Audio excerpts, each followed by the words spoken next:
Ang haba na ng pinagdaanan mo, bakit pa kita mamahalin?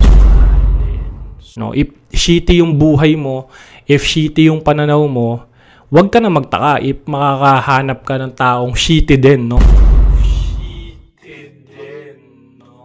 What's up mga brother? So welcome sa first ever episode ng Inhuman Session, which is it's all about a mini podcast where we will talk about everything around human, no? Ano man yung mga topic na yan, pag-uusapan natin habang umiinom ng kahit ano. So pwedeng alak, pwedeng kahit ano, pero right now since wala pa akong kasama, this is a very first episode of this mini podcast Inhuman Session. So kape lang muna yung inumin natin. So right now, ang pag-uusapan natin is, this is actually a real life, no? Meron akong kaibigan na after 15 years of relationship, wala na lang siyang iniwan. So maging particular muna tayo right now, lalaki po siya, no? Iniwan siya ng relationship niya after 15 years. So some of you may be thinking, no? Sobrang tagal na nun dapat di na naghihiwalay pagka ganun eh. Dapat forever na yun kasi kabisado nyo na yung mga toyo nyo sa buhay, kabisado nyo na yung mga routines nyo, kabisado nyo na yung ugali nyo, bakit dumating sa point na sila nagkahiwalayan? Pero hindi yun yung pag-uusapan natin because that is too personal. No, what we are talking about is yung kinakatakot ng friend ko right now. Kasi iniisip niya na nabubulok nga ba ang mga lalaki kung makipagrelasyon pa sila sa ibang babae na tas malalaman na 15 years yung relationship nila, wala na bang tatanggap sa kanila, no? I don't know if kanino to or kayo ba may pinagdadaanan din kayong ganito. Ikaw ba, iniwan ka din ba before habang relationship? And right now, ang kinakatakot mo, if there will be some people or a person that will love you after those relationship. Kasi inisip nila kapag haba yung relationship, daming nang pinagsamahan. Yung iba, probably natatakot na ang haba na ng pinagdaanan mo, bakit pa kita mamahalin? So, right now, mag-focus tayo sa dilemma which is sa lalaki. Totoo nga ba na pag ang lalaki galing sa long-term relationship tapos biglang iniwanan? Ngayon, syempre, darating yung point na maghihil yung lalaki, magmamahal ulit. Meron pa nga bang tatanggap sa kanya or wala na talaga? So, kayo right now, if nanonood kayo, comment nyo naman nung sagot nyo doon bago natin pag-usapan, and this will be also uploaded in Spotify.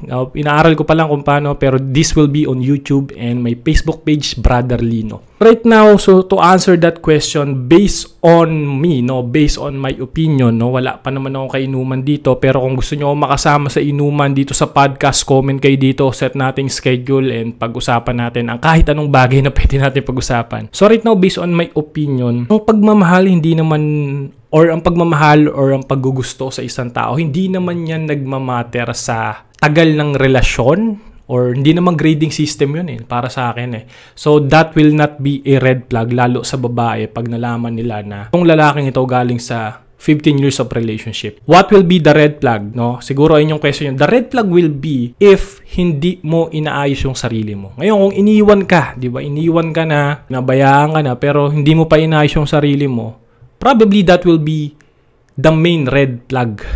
Kasi ako naniniwala ako in terms of relationship, you attract who you are. No? If shitty yung buhay mo, if shitty yung pananaw mo, wag ka na magtaka if makakahanap ka ng taong shitty din. No? Probably magkiklik kayo niyan, then wala din. No?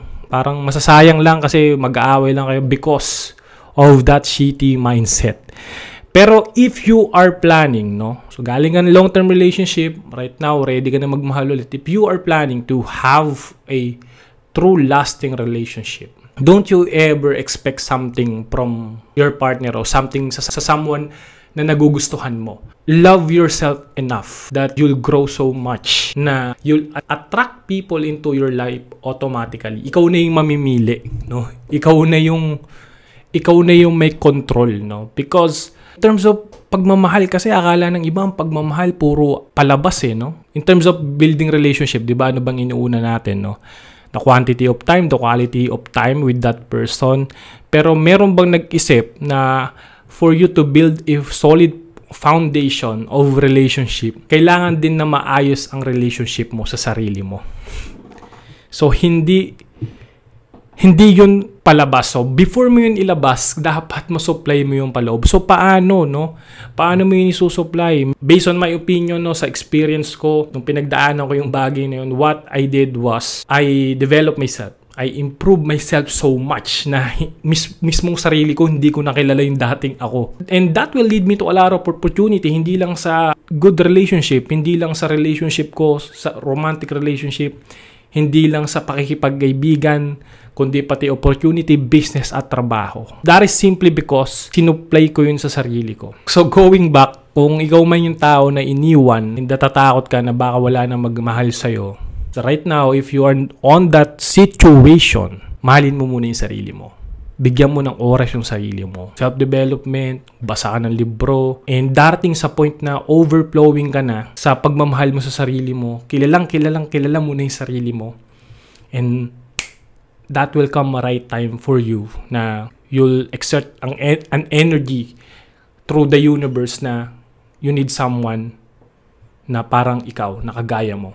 And that will be, for me, ayun yung magiging easy path for you para makahanap ng partner. So, for me, it is not a red flag kung mahaba man yung relationship nyo. Kung galing ka sa mahabang relationship tapos hindi nag-work, ang red flag talaga doon is if you will stay on that painful situation, if you will not grow, if you will stay shitty. No, sorry for the term, pero that is just based on my opinion. And kayo, anong thoughts nyo doon sa sinabi ko na dapat before you maghanap ng relationship, dapat ayusin mo muna yung relationship mo sa sarili mo. Just so you'll know yourself enough.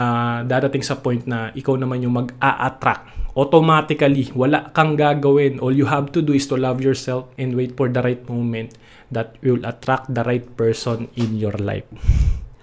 So, ayun lang guys muna for the meantime, since mini podcast lang ito. And hopefully, the next will be mas mahaba na and makahanap tayo ng makaka-inhuman session natin dito right now sa ating studio. At pag-usapan natin kung ano pa ba yung mga dapat pag-usapan, mga painful scenarios ng mga kagaya namin mga nag-grind sa buhay, mga batang 90s. So, yun lang mga brother. Shoutout nga pala dito Mikey sa damit. Good job though.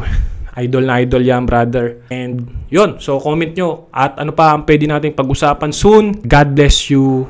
Sana may natutunan kayo. Cheers! Kung ano man yung iniinom nyo. Bye-bye.